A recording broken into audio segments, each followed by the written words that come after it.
Hi guys, welcome to Adam McKola TV. I'm Adam. So lots has been happening this week in terms of Manchester United. Jose Mourinho made his first signing.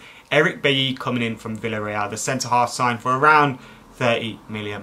But we've also seen contracts signed as well. Marcus Rashford, Borthwick Jackson signed their contracts a few weeks ago. And Michael Carrick's was made official today. Yes, we know Paddy Curran leaked it like a week or two ago, but Michael Carrick officially signed on the dotted line today and extended his stay at Manchester United for at least another season. I think that's great news as well. I don't expect Michael Carrick to be starting week in, week out, and I would be worried if he did, but him being there, his experience, being able to call upon him at the end of games or in some big games will be vital. So having Michael Carrick for another season is great news, and I'm delighted to hear he's staying at the club. As for Eric Bailly, I don't know an awful lot about him. Heard good things, read good things. When I have seen him, he's looked good. But of course, he's a young centre-half and he's never played in the Premier League. So, you know, we have to give him time to settle, adapt. It wasn't easy for Vidic and Evra at the start when they arrived in the Premier League. But he's come in, he's got big plaudits. Jose Mourinho is talking him up as well. And I'm sure the pressure will be on him at Old Trafford. So I do hope he flourishes. But it's great to see Jose Mourinho getting business done early doors. And who would have thought? I've had doubts about Jose Mourinho myself in terms of his youth policy and stuff, but he's come in, he's signed a young centre-half and he's given contracts to Rashford and Cameron Borthwick Jackson. So right now we can't complain, but of course there's more and more rumours that are spreading as the weeks go by. I've seen Nani linked to Manchester United today. Nani linked with a return to Manchester United, and I used to love Nani when he was at the club, but bringing him back, I just don't see that one happening, and I don't think it makes any sense at all. Paul Pogba has also been linked with a return to Old Trafford as well, and the British newspapers this week were saying that we're in pole position to sign him, and then they went on to say that we need to break a British transfer record and pay 75 million for him to come to Old Trafford and make a return. It'd be a heavy price to pay for a player that we let go for free, but of course a price that Paul Pogba probably is worth. He's one of the best players in the game at the moment, and he's still very young. He's still got his best years ahead of him.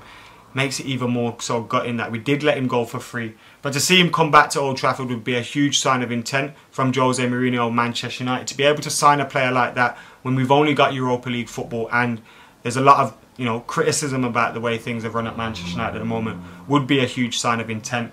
Do I see it happening though? No, I don't. He looks like a Galactico to me. I can see him playing in the white of Real Madrid, and I'm sure if Manchester United were to agree a deal with him, for him, if it's true that we are after him, then I'm sure Real Madrid will just come in, meet it and snap him up as well. And plus, they've got Champions League football to offer him.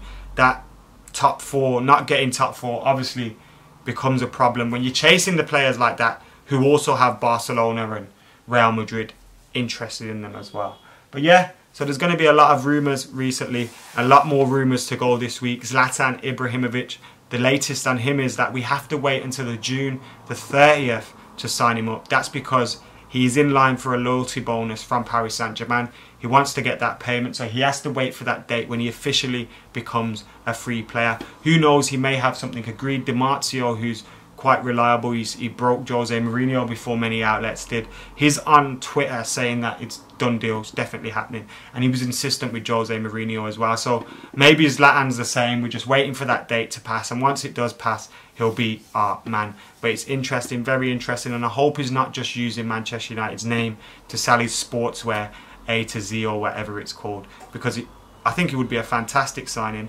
But if he's not coming, then we need to move on and focus elsewhere, look at some other targets. But Zlatan could be the perfect one because of his age, his experience, his arrogance. He brings leadership to the club, and it would allow Martial and Rashford to develop as well. So obviously we'll keep our eyes and ears peeled on that one. But guys, that's pretty much an update of this week. I'm not going to go through all the rumours because some of them I do think are bullshit, and I don't think they deserve the time of day. But Paul Pogba, while I don't think that one's going to happen, I think there probably is something in it. Wouldn't be surprised to see Ed Woodward go after a superstar name like that to appease Jose Mourinho as he comes in at Old Trafford, but I just can't see us pulling it off. Zlatan, I think we will, although I wouldn't be surprised to see its games.